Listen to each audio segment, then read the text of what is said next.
Girish Raghunath Karnad was one of the greatest thespian talents of the 20th century and has been rightly called the Renaissance man. Many of his plays were seen as a statement of contemporary politics as he was influenced by places, people, and organizations that he encountered in his lifetime. Karnad's life is nothing short of a work of art. May 19th marks the second birth anniversary of the legendary playwright, actor, and filmmaker. Here's a glimpse of what his life looked like. Karnad was born in 1938 in a quaint town of Matharan, then falling under the colonial Bombay Presidency, which is now in Maharashtra. He hails from a Saraswat Konkani family of Mangaluru. His father was a doctor and his mother worked as a nurse. She had remarried as a widow, which was a revolutionary act back then. His childhood was spent in a small village called Sirsi in Karnataka, where he had first-hand experience of the indigenous folk theatre, which had a huge impact on Karnad's development as a playwright. Despite being a native Konkani speaker, he preferred to write in Kannada, which was his acquired mother tongue. In 1958, he pursued his bachelor's degree in mathematics and statistics from Karnataka Arts College in Dharwad. Post his graduation, he moved to England to pursue a master's degree in philosophy, politics, and economics at the Oxford University, where he was awarded the prestigious Rhodes Scholarship. He thrived there and went on to become the president of the Oxford Students' Union. His aspiration to become an English poet was soon replaced with an urge to become a Kannada playwright. On returning from Oxford, Karnad worked as an assistant manager in the Chennai office of Oxford University Press. Here, he found intellectual sustenance through his involvement with Chola Mandalam, a collective of artists, and Madras Players, the English theatre group. In 1976, Karnad was a director at the Film and Television Institute of India. He also served as a Fulbright Scholar in Residence at the Department of South Asian Languages and Civilization, University of Chicago. Later, in 1988, he became the chairman of the Sangeet Natak Academy. Karnad's works were heavily influenced by the Yakshagana tradition and the Indian mythology, which earned him critical acclaim both in his homeland and abroad. His work was also influenced by the Western theatre, William Shakespeare in particular. In his plays, Karnad believed the dialogues were more than just conversations. They were often symbolic sounds that characters used to reassure other characters. Karnad meticulously focused on dialogues and enhanced the scope of dialogue-centric theatre. Today, several dialogues from his plays are used as a poignant quotation. He was a prolific writer, and literature was Karnad's first love, which took precedence over his desire to act. Karnad's first play, Yayati, catapulted him to success. Here's a look back to some of his finest works. In Anju Malige, he explores the incestuous relationship between a brother and a sister. Hittina Hunja, which is about the celebration of the concept of violence. Hayavadana, where he sets female sexuality free from the moral shackles laid down by the society, or the character of Muhammad bin Tughlaq, which saw tremendous success as a play in the 1970s. The Muhammad bin Tughlaq play needed nothing less than just a genius to write it, and Karnad was just in his 20s when he wrote it. Karnad was known for intertwining the past and the present.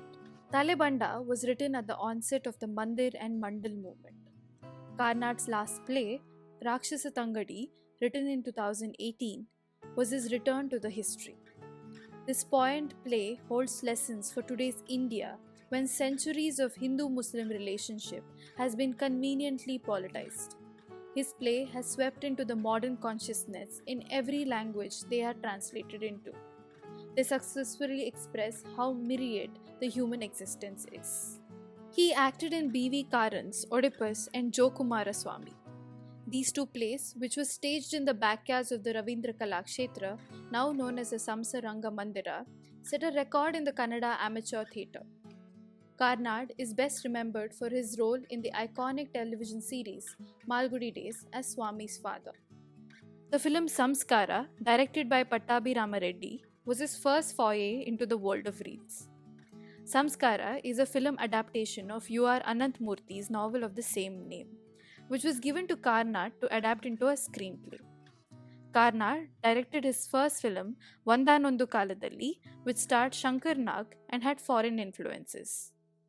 His roles in films included Manthan, Nishant, Pulkar, Iqbal, Dor, and Ekta Tiger, left a lasting impression on his Bollywood audience.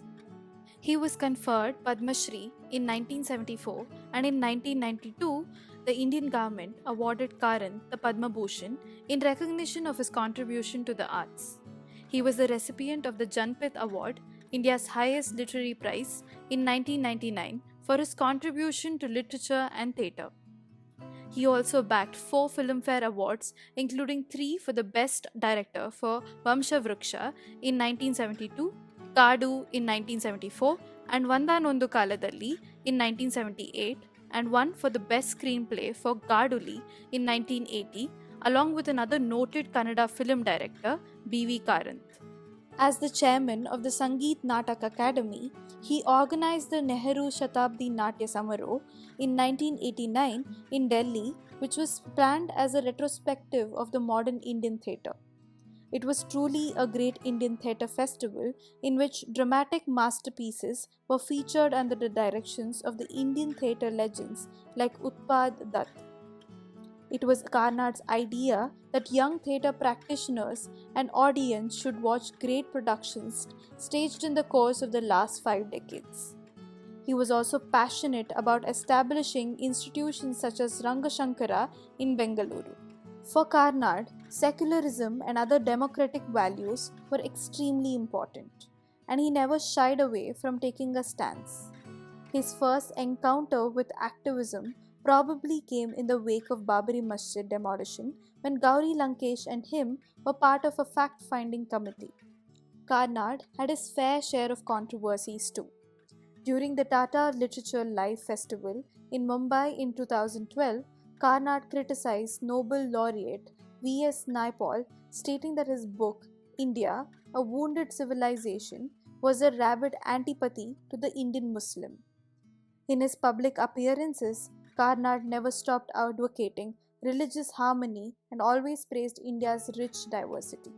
He was an active voice against violence against writers and journalists in India. On the 1-year anniversary of the murder of journalist Gauri Lankesh, he attended an event with a placard around his neck that read #MeTooUrbanNaxal. He also took part in protests in Bengaluru after Gauri Lankesh's death, as well as protest against the murder of our academic M.M. Kalburgi. In the year 2019, when Karnad, at the age of 81, bid adieu to the world, the Janpath awardee's farewell was simple, private, and a void of the worldly moorings. No ritual or state honors, just the way he had intended for it to be. Girish Karnad challenged prevailing social conventions in the society and refused to be a conformist. And this is what he incorporated into his craft as a playwright extraordinaire, and indeed into every craft he touched. An artist who spoke out. Karnad's words haunt and teach us. They force us to think. They exist and can be never written off, even if they're just only words. Concluding this video with a line from Girish Karnad's first play, Yayati, ಬೆಳಕಿಲ್ಲದ ದಾರಿಯಲ್ಲಿ ನಡೆಯಬಹುದು, ಕನಸಿಲ್ಲದ ದಾರಿಯಲ್ಲಿ ಹೇಗೆ ನಡೆಯಲಿ? I can walk a path without light. How can I walk one without dreams?